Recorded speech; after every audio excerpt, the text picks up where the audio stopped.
ended up coming back home, going through the grieving process. And then once I kind of wake up and I feel okay one day, I'm like, oh, shoot. I just walked away from my dream that I was working on for the last 14 years of my life. What's up, everybody? And I am so excited, man. This year has just gotten better for all of you because I have one of my most favorite people in the city on the show today. And it's gonna be dope, man. So stop whatever you're doing.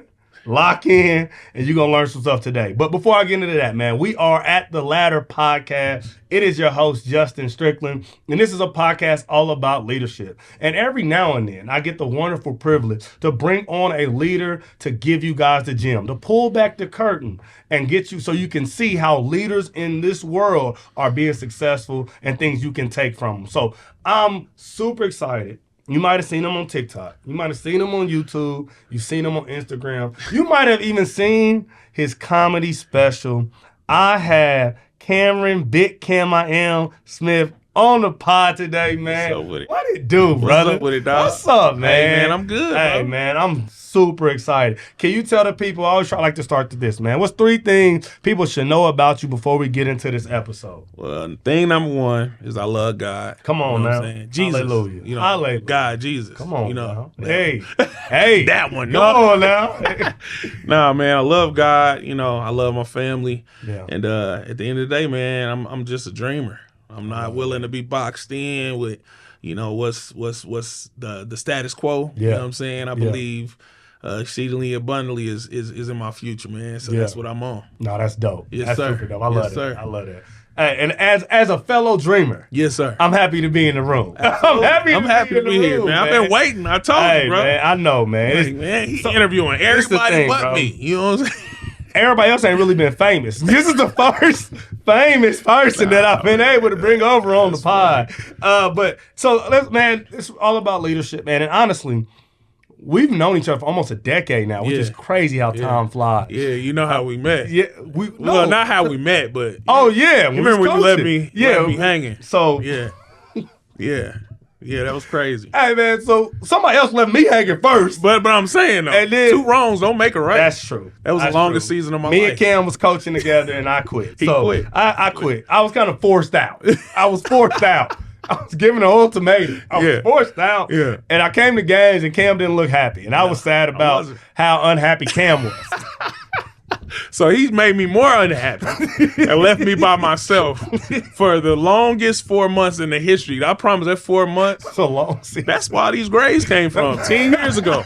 That season. That's where Every single one. every one of them. That's fair. So, yeah. That was a stressful season. Yeah. That was a stressful season, man. But yeah, man. So like honestly, since I've known you, Yeah. you've been leading men, leading young men, leading the community. When did you first discover like I'm a little different? Like I can, you know what I'm saying, really impact some things. You just unlocked a memory, a core memory. Oh, that's dope. I remember I was about 7 or 8 years old. Okay. Was at the church picnic, and this park was like different. Like it had this little village, this little kid village where we could go play. Yeah. And so like all my friends and cousins and everything, they kept going back and forth from the village to like where the food was at. Okay. And they just kept, all right, y'all, let's go here. Oh, yeah, let's go back. I'm like, bro, like, what are we doing? Like, follow the leader? Like, let's settle down. Yeah. And so they went down and they went back. And I was like, man, I'll be up there in a minute. You know what I'm saying? I'm going to do me. Yeah. And so I'm just still a kid playing around. I sneak up there. Nobody sees me come up there. And I'm in one of the houses, like, next to the other houses. And I hear one of the kids in there, like, talking to my cousin. He's like, man, your cousin Cam, man, he different, man.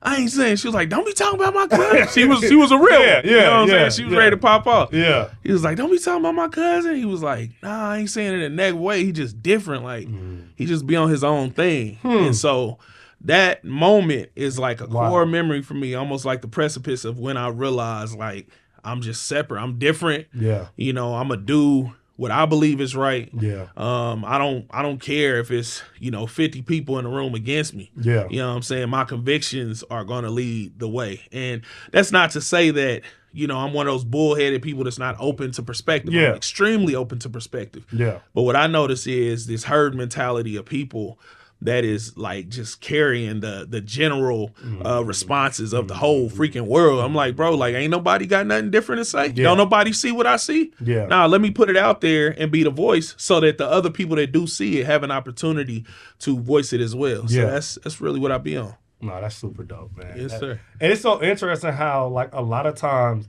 there's something that we feel about ourselves, but it's usually someone else that confirms it. Yeah. Because I think about like even like when I was playing ball, like it really wasn't until I had a coach when I was older that was like, hey, bro, like you can go. And I was like, oh, say less. Yeah. Say less. Hey, I really can. Hey, he can. Hey, I really can. Saw him win chips. It's like, oh, me? Yeah. I bet. Yeah. And until after that, I didn't need nobody else. Yes, sir. But it was like I needed one other person to see it. Yeah. And be like, I knew I saw that. Yeah. And so that's just interesting how you snuck in to your awakening. Yeah. And that's dope. That's super dope, man. Sir. I know you. A lot of people might not notice about it. I knew you as a musician. When I first met you. A lot of people don't respect me on that When line. I first met you, you were a musician. Man. And so right now, and so for my audience who might be new to Cam, Cam is a partner on YouTube, partner on TikTok, blowing up on Instagram, and fully monetized across platforms. Gets invited to all the cool events that me and Nate don't. It'd be all right. Cool. I mean, it'd be all right. cool. It'd be you know cool. what I'm saying? Good food, soups and stuff. Me and Nate be here. But you know what I'm saying? And so you have a very unique style. Yes, sir. Right? Like I don't see nobody else doing what you're doing in that lane. I think that's super dope. So talk to me how your start in the church as a musician. And that kind of led to what you do now and who you are now. So growing up in church, I was always sitting by the drums. Okay. I wanted to be a drummer so bad. Yeah. And I was a drummer for a little bit. Hey, congrats. I played the drums for a little bit. I played. I wasn't good, but I played. I sat by the drum. I remember my uncle, he had prayed over my cousin. He was like, he prayed like an anointing of like the keys on, bro. And he's amazing. Got you. He's on albums and everything. He's traveled the world with his gift. Yeah. So I went to Unc. I was like, hey, pray for me to play the drums. Yeah. I really feel a keyboard anointing. No, I was like, but I don't want I want the drums. I want to play the drums. I was very specific. I'm going to play for you to play the keyboard. All right, bro. I lift my hand. So, boom. I become a keyboardist. And I started making beats when I was like 14 because I loved music.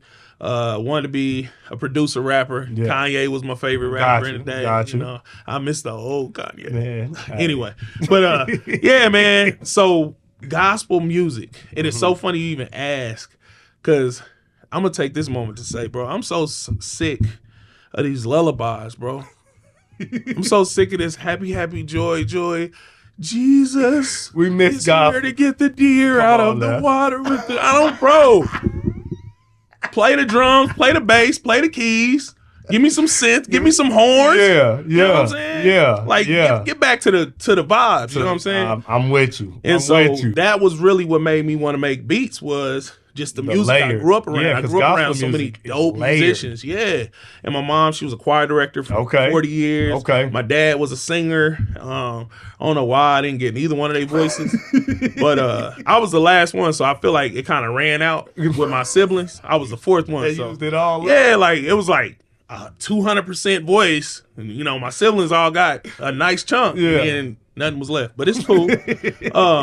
And so I got into like music production and later on became a musician in the church, played for like 15 years for a church. And then, you know, everything just came together. Music production, graduated with a film and media degree, film production, music, everything came together. So it's kind of crazy that one of the biggest things I'm known for, my jingle, you know, another satisfying racial moment is a fusion of music, video, you know, my passion for production and everything else. You know, hit them with the little T-Pain auto-tune on there.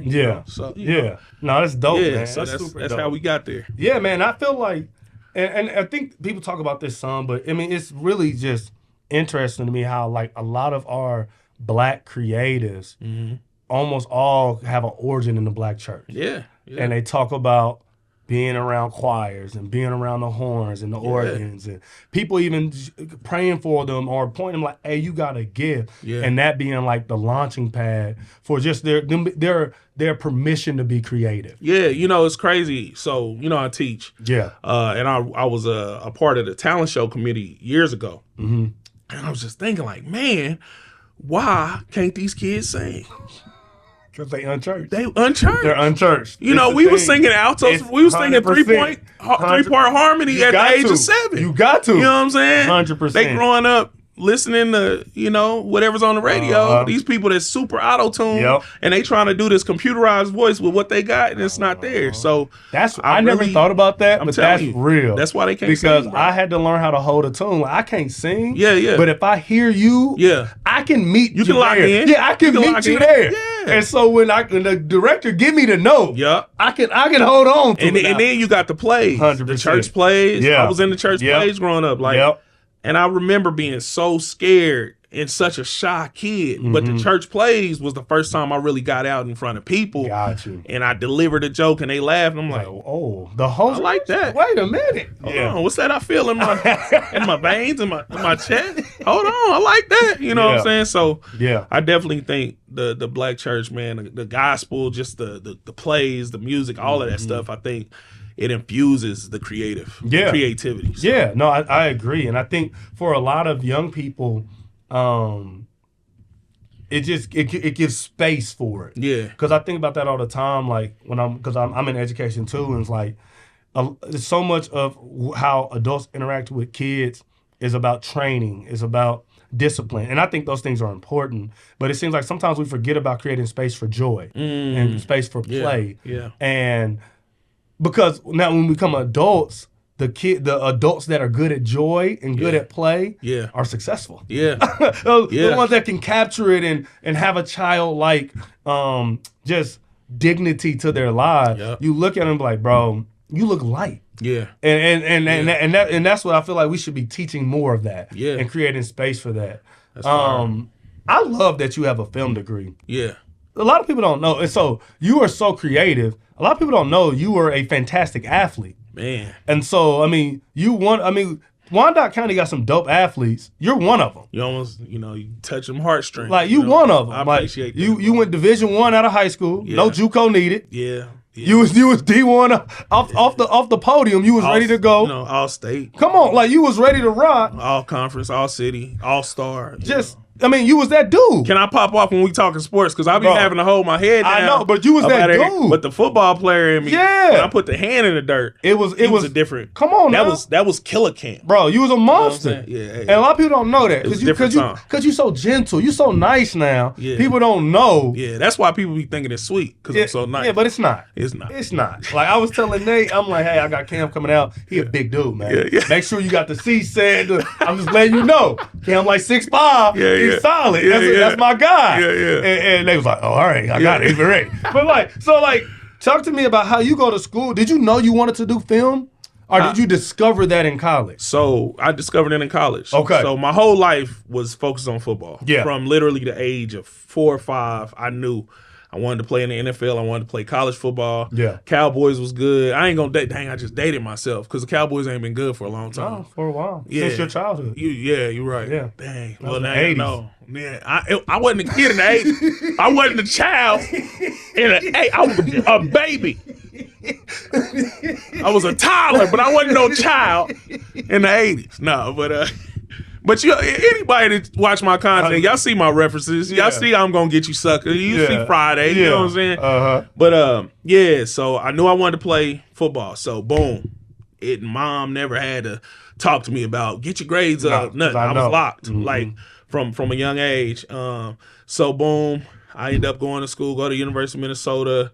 I told you I started making beats when I was 14. Yep. So that was in the back of my mind. Okay. And I wanted to play my football career, and then I wanted to go into broadcast journalism. I wanted to be, you know what I'm saying? Stephen A. Smith. Not really Stephen A. But like that he job. He wasn't no athlete. You know what I'm saying? No. Stay in your place, Stephen A.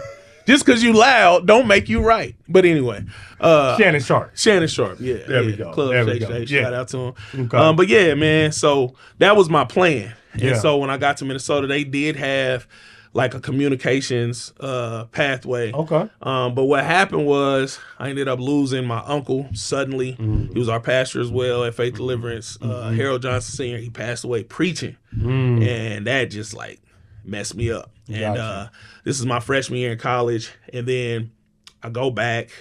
Spring break, my grandfather, he dies. And so he was one of my biggest inspiration for football because he used to tell me all his stories when I was a kid. And so I just felt like I was too far from family. I ended up coming back home, going through the grieving process. And then once I kind of wake up and I feel okay one day, I'm like, oh, shoot. I just walked away from my dream that I was working on for the last 14 years of my life. Wow. And so really depressed, bro. Yeah. A lot of people don't know this part or this story or this moment in my life where I woke up for 3 years and I looked myself in the mirror and I called myself a bum audibly.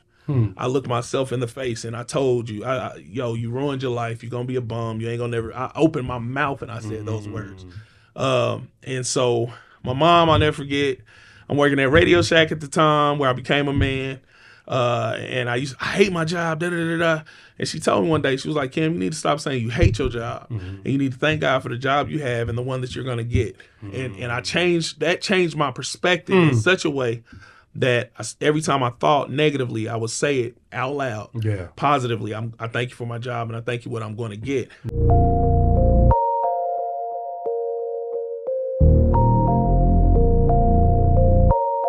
What you have just witnessed is just a piece of an interview that I got to record here on The Ladder.